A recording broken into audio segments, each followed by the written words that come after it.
Olá, meu amigo, minha amiga, muito obrigado por vocês estarem aqui no nosso Portal do José. A cada pessoa nova que se inscreve, a cada mensagem que é enviada aqui para o nosso portal, me faz ver como ainda existem tantas pessoas que mantêm a sua sanidade, a sua humanidade, a sua bondade, a sua preocupação com o próximo. A gente está vivendo no nosso país um momento onde todos nós que estamos conectados aqui, ficamos perplexos diante de quem está nos governando. Nós não sabemos mais se é um louco, se é um irresponsável, se é um criminoso, se é um assassino, se é tudo isso junto. E nós sabemos que essa figura que comanda o nosso país está cercado de todo tipo de vigaristas, no plano individual e no plano também das organizações, no plano de alguns complexos, algumas estruturas que estão como cúmplices disso que está acontecendo no nosso país. Eu poderia aqui falar especificamente do ator Paulo Gustavo, que se foi ontem e que deixou todo mundo bastante chateado.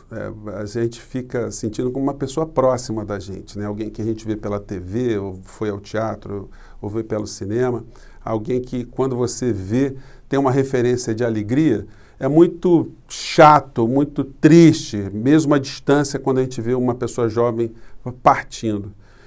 Eu, no meio dessa história, também recebi uma notícia triste de uma colega minha da época de movimento estudantil, que eu não tinha contato com ela há bastante tempo, a Márcia Arnaud, professora na área de Direitos Humanos na PUC, em São Paulo, que também perdeu a batalha para a Covid. É mais uma pessoa próxima, E isso mexe com toda a nossa comunidade de pessoas que são contemporâneas daquela época, pessoas que desfrutaram da presença dela perto da gente, uma pessoa muito risonha, muito brincalhona, uma pessoa muito para cima. E também se foi na mesma data. Mas quantos de nós não estamos vivenciando esse tipo de situação? 411 mil famílias perderam o seu Paulo Gustavo, perderam o seu companheiro, a sua companheira, filhos, adolescentes que perderam os pais, crianças que perderam o pai, perderam a mãe, enfim, uma esposa que perdeu o companheiro que perdeu a esposa, mães que perdem filhos, enfim, uma tragédia, uma catástrofe aqui no nosso país. Uma tragédia que já poderia ter sido minimizada se essa figura que está à frente do nosso país já tivesse sofrido um impedimento. E ele não foi, a gente tem salientado o tempo todo aqui, porque existem corporações econômicas que estão ganhando muito dinheiro com a permanência dele à frente do nosso país e do ministro a quem ele entregou a chave do cofre e o destino da nossa soberania econômica, que é a figura do Paulo Guedes. Não é todo mundo que está lamentando a morte do Paulo Gustavo, não.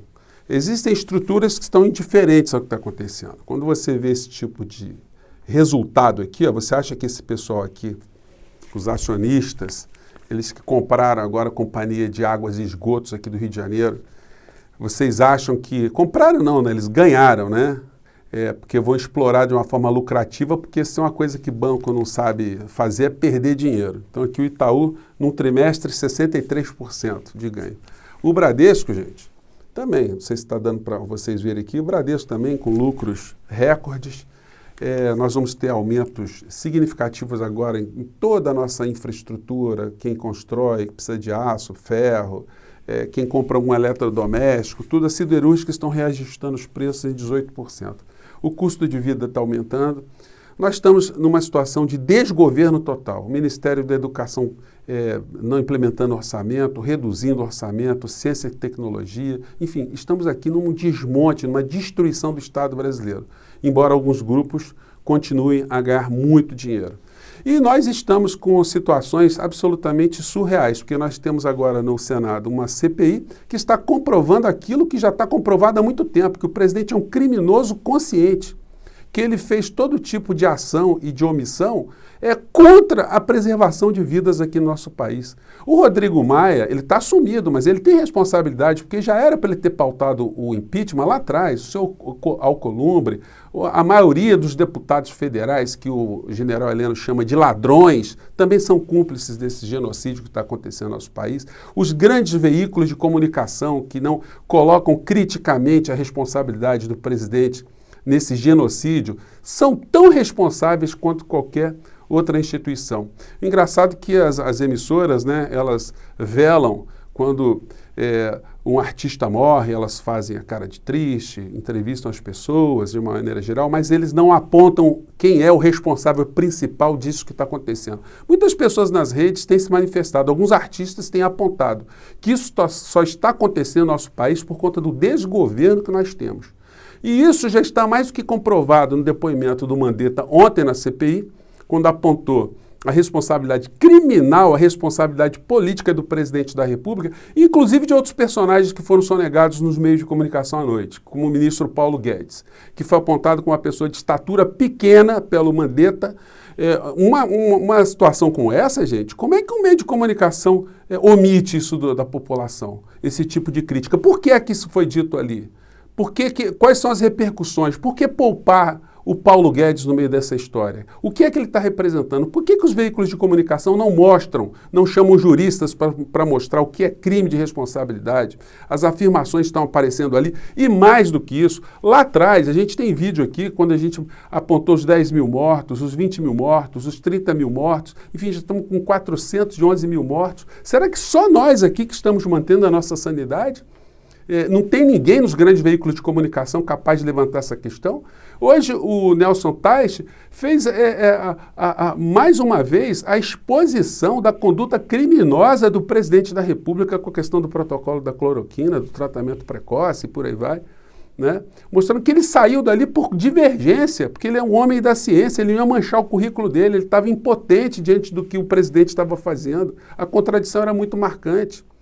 E no mesmo dia que esse tipo de acontecimento está se dando no Senado Federal, a gente vê o presidente da República numa cerimônia onde ele revela uma série de crimes, uma série de aberrações, uma série de situações, gente, que isso aqui tinha que ser reverberado, porque isso aqui já ultrapassou o limite das instituições, dos limites institucionais aqui no nosso país. Nós temos um louco que está rebanhando uma série de outros loucos nas redes sociais e que vão para as ruas querendo sabe lá o quê? Querem que o presidente decrete uma intervenção para fazer o quê? Para acabar com o Supremo Tribunal Federal, a Câmara, o Senado, para a gente ser governado de que modo?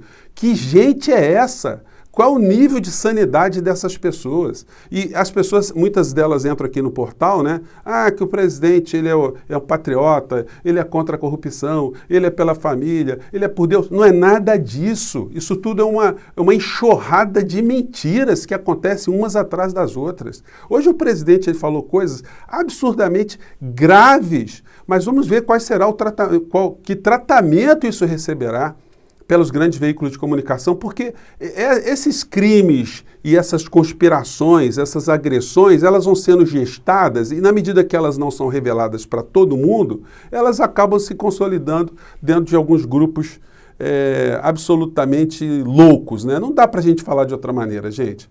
Vamos ver aqui, eu vou só colocar um trecho aqui, às vezes as pessoas, quando você coloca o Bolsonaro eu não aguento, olha só gente, mas a gente tem que mostrar, porque daqui a pouco os caras tiram isso aqui do ar, e é importante a gente ter um registro dos crimes que estão sendo cometidos pela mais alta figura da República Brasileira. Vamos ver do que eu estou falando. Vamos lá.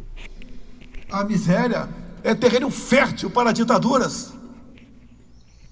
Peço a Deus que não tenha que baixar esse decreto, mas se baixar, ele será cumprido. Com todas as forças que todos os meus ministros têm. E não será contestado esse decreto. Não ousem contestar, quem quer que seja. Não contestará. Afinal de contas, vocês fizeram a Constituição de 88. Gente, assim... Ali está a alma do povo brasileiro. É um negócio impressionante. O Bolsonaro ele fica dando eco a esse discurso que ele tem que decretar uma intervenção federal, estado de sítio. Obviamente, isso para ser feito do ponto de vista jurídico, tem que se respeitar a Constituição Federal, o artigo 84 da Constituição Federal. Isso é possível se tiver uma grave perturbação da ordem, coisa que não está acontecendo no nosso país. Mas ele está ameaçando o tempo todo governadores e prefeitos, dizendo que ele baixaria o tal decreto para que ninguém fosse impedido de circular que a gente não tivesse nenhum problema com a nossa liberdade, porque os governadores e prefeitos são ditadores. É isso que ele está querendo transmitir. E tem muita gente que acredita nesse tipo de situação.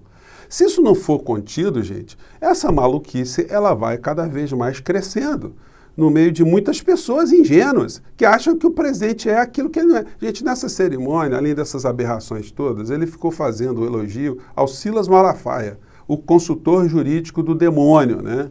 Como sendo uma pessoa que deu boas orientações, que falou sobre legislação, sobre Copa do Mundo, sobre compra de vacina. Vocês vejam só nas mãos de quem que nós estamos. O tipo de consultoria seria aquele ministério miliciano paralelo a que o Mandetta se referiu ontem no seu depoimento na CPI, que existia o Ministério da Saúde e um ministério paralelo, que estava discutindo coisas paralelamente.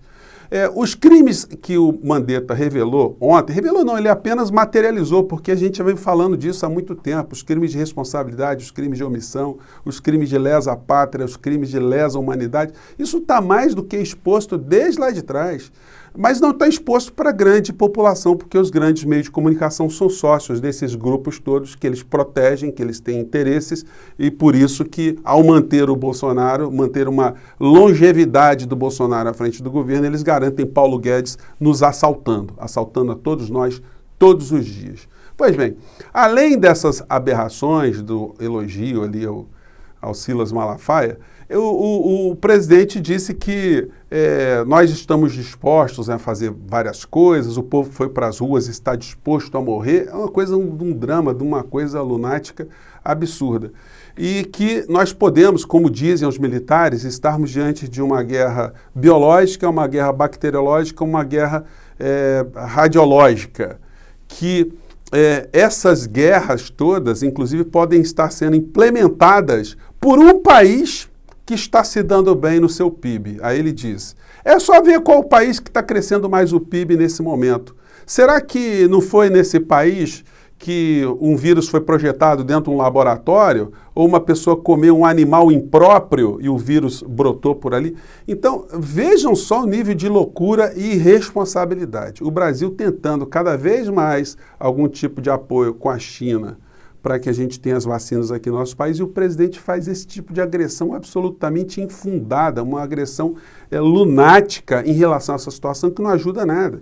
Quando ele cita o pastor Silas Malafaia, o consultor jurídico do demônio, né, um homem que mente descaradamente, um homem que é uma pessoa que não é mais um líder religioso há muito tempo, é um líder político, e um mau líder político, porque ele faz da mentira a sua forma de angariar pessoas simpáticas ali, ele usa o argumento que ele não comprou vacina, segundo o Silas Malafaia, porque havia cláusulas que os laboratórios impunham de responsabilizar o governo por efeitos colaterais. Mas isso não havia com as vacinas do Butantan, poderia ter feito uma parceria com o Butantan lá atrás, então essa justificativa é mentirosa. E mais de 80% das vacinas hoje no Brasil vêm do Butantan.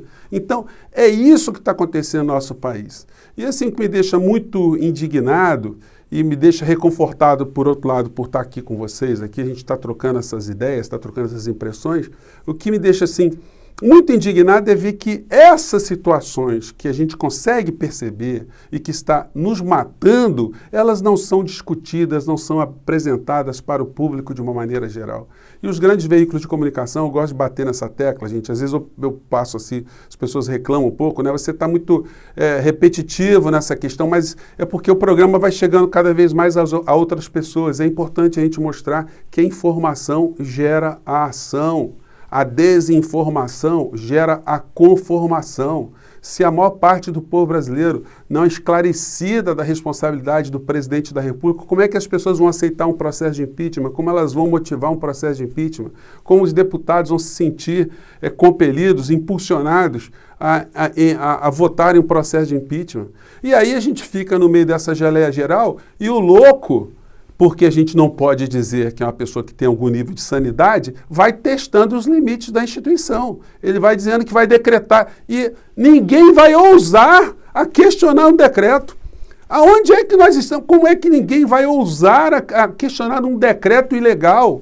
O que o presidente está querendo fazer? Isso passa despercebido no meio do discurso. Isso é muito grave, gente. Então, eu espero, assim, eu estou fazendo aqui um tanto ou quanto um desabafo aqui com vocês. A nossa identidade está muito por conta disso, porque vocês, em grande parcela, também pensam nessa mesma direção, né? Mas esse espaço aqui é um espaço aqui de cobrança cidadã, cobrança cívica. As autoridades, as responsabilidades do Ministério Público Federal, da Procuradoria da República, o senhor Arthur Lira, o senhor Pacheco, enfim, os grandes veículos de comunicação, de rádio, as pessoas que estão na internet, todo mundo tem que se levantar. Todo mundo tem que pegar agora o que aconteceu com o Paulo Gustavo e de usar como exemplo que essa doença é uma doença que poderia ter sido evitada, ou poderia ter sido evitada para a maior parte do povo brasileiro. A gente não pode simplesmente estar assistindo a morte todo dia acontecer e achar que isso é um fenômeno natural, que isso não tem a possibilidade da intervenção do homem para ajudar a resolver essa questão. E aí a gente vê o comportamento do presidente da República hoje, nessa cerimônia, falando uma série de aberrações, uma série de mentiras, uma série de discursos que vão na contramão daquilo que está sendo apurado na CPI da Covid. Aí a gente tem que ficar bastante preocupado mesmo, mas continuar cada vez mais reunindo aqui as nossas energias para a gente ver se a gente impulsiona as instituições a se movimentarem. A gente não pode ficar mais sendo governado por loucos, cercados por vigaristas de todas as espécies, né? E hipócritas também, né? Porque muita gente fica lamentando o que está acontecendo, mas está ajudando que as mortes aconteçam do outro lado. É como achar que um senhor de escravo, ele fica triste quando morre um escravo da fazenda de uma outra pessoa, né? Gente, eu fico por aqui. Um grande abraço. Vamos continuar. Obrigado por vocês estarem aqui no nosso portal. São vocês que têm feito muitas pessoas a entenderem melhor o que está acontecendo aqui no nosso país. Muito obrigado e até o nosso próximo encontro.